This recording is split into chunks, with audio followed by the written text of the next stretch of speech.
Neighbors yelled, "He can't hear you." But the two officers kept shouting commands. Sergeant Christopher Barnes and Lieutenant Matthew Lindsay ordered Magdiel Sanchez to drop a 2-foot-long metal pipe. Instead, the 35-year-old stepped from the porch of the single-story house in suburban Oklahoma City, apparently oblivious to the shouts. Magdiel Sanchez family AP with about 15 feet of distance between them. Both officers discharged their weapons, one a gun, the other a taser. Sanchez was pronounced dead at the scene Tuesday night. The uniformed officers arrived at the address looking for the driver of a hit-and-run incident nearby. Sanchez was the son of the driver they were looking for. What they did not seem to know was that he was deaf. This was the account Oklahoma City Police Captain Bo Matthews gave to reporters at a news conference Wednesday. He also said that Sanchez's father, who was not named, was at the scene. Barnes, who fired the gun, was placed on administrative leave pending an investigation into the shooting. Neither officer was wearing a body camera and Sanchez had no apparent criminal history, Matthews said. In those situations, very volatile situations, you have a weapon out, you can get what they call tunnel vision, or you can really lock into just the person that has the weapon. That'd be the threat against you, Matthews said.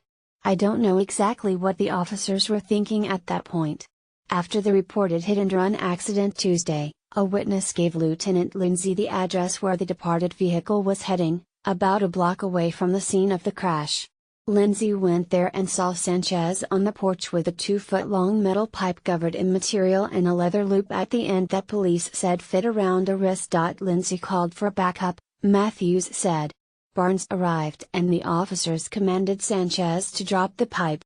There are officers trained in sign language, Matthews said, but he was not sure if that included the officers at Tuesday's scene. As the incident unfolded, neighbor Julio Reyes stood about 25 to 30 feet away with his wife and daughter. They were yelling at the officers not to shoot Sanchez and that he was deaf, Reyes told News OK Tuesday. Sanchez also had developmental disabilities and was nonverbal, so he communicated mostly with his hands, Reyes said. The guy does movements. He don't speak, he don't hear, so mainly it's hand movements that he does. That's how we communicated with him, Reyes said. I believe he was frustrated, trying to tell them what was going on. At one point Sanchez struck the back of his truck. Reyes believes Sanchez was trying to communicate in the midst of the hectic scene. That's when Reyes knew something was about to happen. The officers already had their weapons drawn, he said. Both officers told Sanchez to drop his weapon, Matthews said. But he continued toward them, he said, until they used the firearm and taser at the same time. Neighbor Jolie Gebra lives 2 houses down from the scene and heard 5 or 6 gunshots before she looked outside and saw the police, she told the Associated Press. Whenever she and her husband were outside, Sanchez would sometimes stop by and write notes to communicate with them. He always had a stick that he would walk around fault with, because there's a lot of stray dogs, Gebra told the AP. Sanchez is one of 712 people that have been shot and killed by police in 2017, according to the Washington Post's Fatal Force database. And there have been other controversial officer-involved fatal shootings in Oklahoma recently.